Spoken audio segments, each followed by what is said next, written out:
Hello and good morning, everybody. It's Tuesday. So Tuesday, it's October 18th. We are day 3 into AEP. I hope everyone's doing well and kind of getting their grasp of things. I personally have been feeling very ill-prepared, even though I have done practically, well, actually not practically, I've done everything that I normally do before an annual election period. I still feel a little bit uneasy, and it could just be nerves or anxiety, but I do feel like, and I equate this to, I played a lot of tennis. I don't play tennis much anymore, but when I used to have matches and you prepare for the match and then you would play the match, and then all of a sudden you're like, wow, if I only did this, or if I only practiced a little more of this and this, then I wouldn't have had so many errors or whatever, even if I won, right? And then when it came time to go back to practice, I felt like I wouldn't practice, which is obviously not true, because I got better and better as I played tennis throughout my time playing tennis.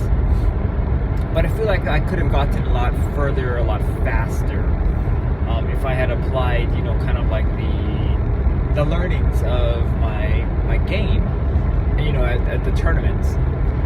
And I feel kind of that way now, even though I have a set process, a set things that I do to prepare for this annual election period. I still feel ill-prepared, which I guess is good. It doesn't give me like a sense of arrogance coming into it, but still, it's just a very uneasy feeling. So if you're feeling uneasy during AEP, maybe it's just because you are genuinely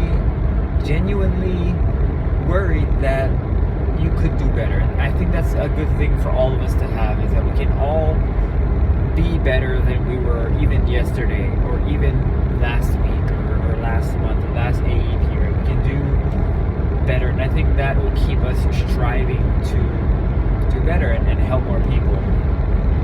So if you're feeling weird, feeling uneasy, I think it's okay. I think you'll be fine. Hopefully I can get over it too, and take a little bit of my own advice here. So if you're feeling, just go back to the Medicare New Guidebook. Go back to make sure that if there's anything that you said that you felt like, wait a minute, that just feels weird. Go back and research it. Keep that that snippet of information available, so that you can reference it, and then there won't be that weird feeling anymore. So just do those kinds of things. As far as what you should be doing to help your clients, now would be a good time to kind of collectively go back and review some of the things that clients are asking you. Because if they're asking it, they're thinking it, that means most likely they either received a mailer, watched something on news, or heard something from a friend, which is very good, because this is how I do my type of marketing, right? So nobody knows anything until the data comes back. What do I mean? Well, the best part about what I do is I don't watch the news. I don't care about the TV ads, because that stuff is all, it's all generalized. A lot of it is just tactics. They're trying to figure out how to rile up the emotions of the Medicare beneficiary with clients. As people who are currently and have an active book of business, we have the pulse of our clients, which is far more valuable than any news commercial, like watching them and trying to figure out what people are talking about. Just figure out what people are talking about. So I've got a lot of people who are telling me about a certain plan in an area, or a new plan in an area, and we all know that's going to be important. We all, or I hope you guys all, learned about the different, more, brand strong companies in your area, what their marketing looks like, what their summary benefits look like, and also any new plans in the area, because people like new and people like brand. So you got those two things that you already know, and that's what people are kind of talking to me about now, within these first 3 days of AEP.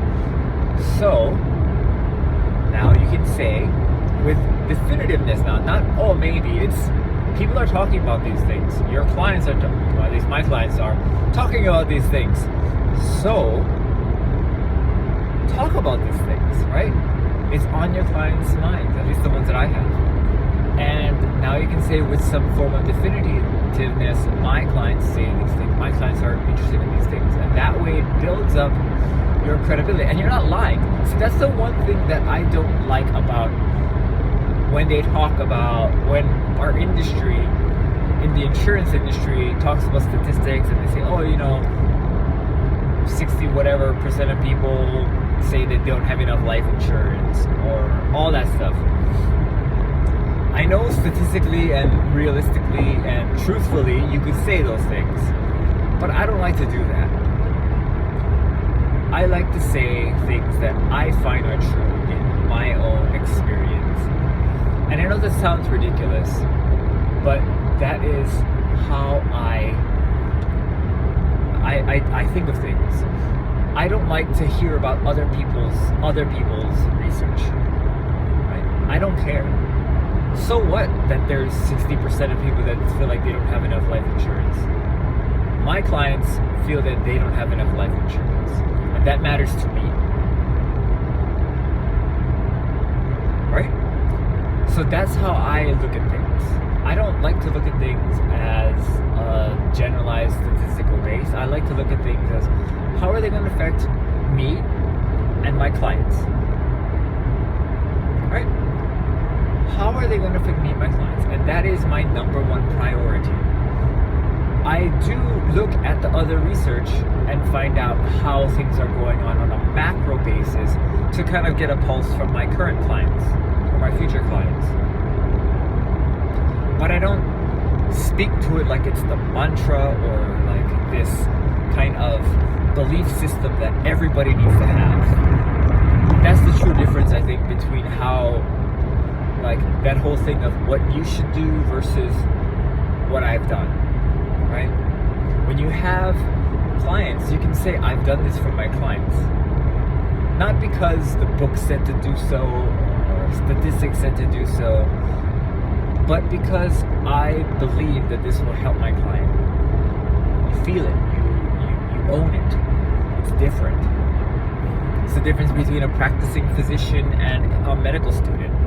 The medical student might know book-wise what to do, but the practicing physician will, after it's his or her years of experience, will be able to kind of say, this is what I feel is best for you, based on what I know, this interaction with you, and my years and years of helping others.